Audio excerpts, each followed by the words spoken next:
All right, y'all, today we're going to talk about 37, 13, 50, 20 Nitto mud Grapps on stock wheels with a 2.5 inch level. Does it work? Answer is yes and no.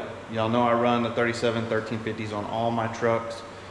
You know, do whatever trimming I got to do, or you know, whatever level I need to do.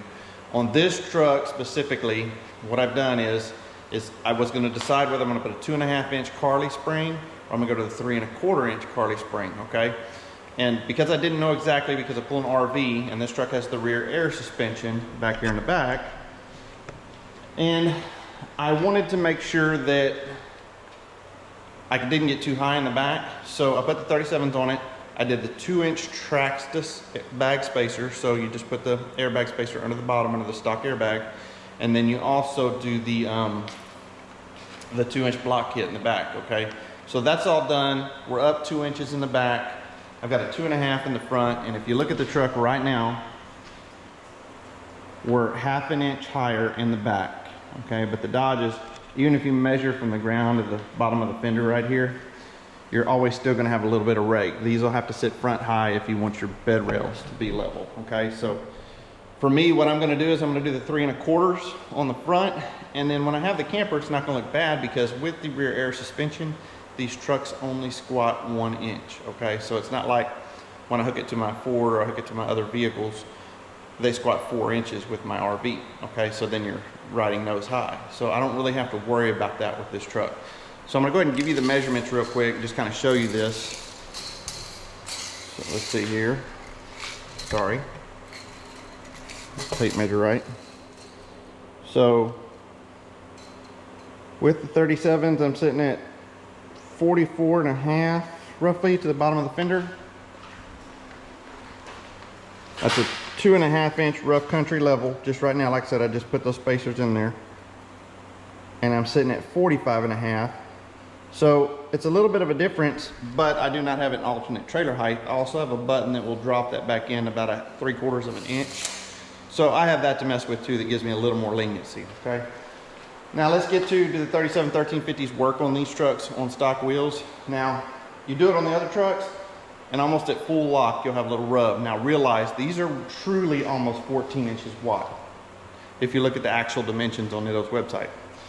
And so the problem you're gonna have on the Ram is you're gonna rub this sway bar, and you're gonna rub back here on your radius arm.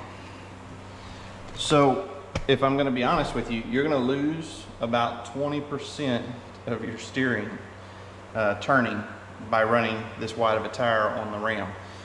Really don't have that with the other brands. It's not as bad, but this one, you definitely lose some turning radius when you do this, okay? Now I am gonna run spacers. That's gonna be a separate video from this. And the good thing about these wheels have pockets, so you don't have to run a full 2-inch spacer. Because y'all know the problem is if you're gonna put a spacer on it, you're gonna push it out.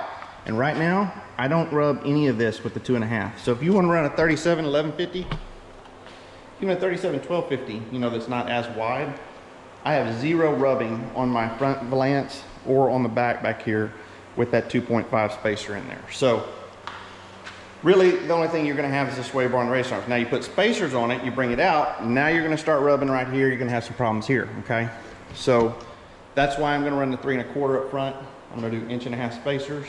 Those are FedEx. They should be here tomorrow. We're gonna do a video, we do the install on those. I'll explain the wheel pockets. You don't have to cut studs or anything. And you can go down to a 1.5 from my understanding. We're gonna test that theory in tomorrow's video. So anyway, do these work? They do, but you lose turning radius. So my final is gonna be the 3.25 Carli. Those springs should be here this morning. I'm gonna do a video when we put those on.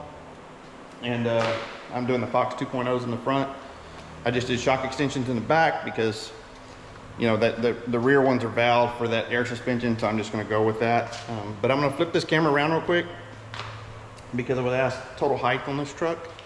So we're gonna go ahead and get the total height from the ground to the top as it sits with 37s and a 2.5 inch level, so that people know if they'll fit in the garage or not.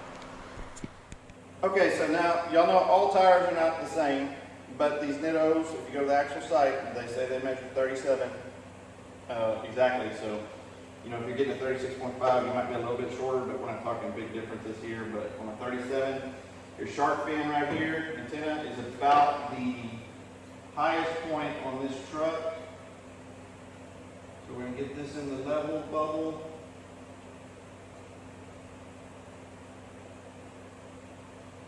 I am 7'2" high, total height in this truck with 37 and a 2.5 level. All right, if the video helped you, please hit that like and subscribe. Got some more videos coming out today about the emissions stuff. Y'all can see I'm running the iDash. I'll show you all that here in a little bit in the next video.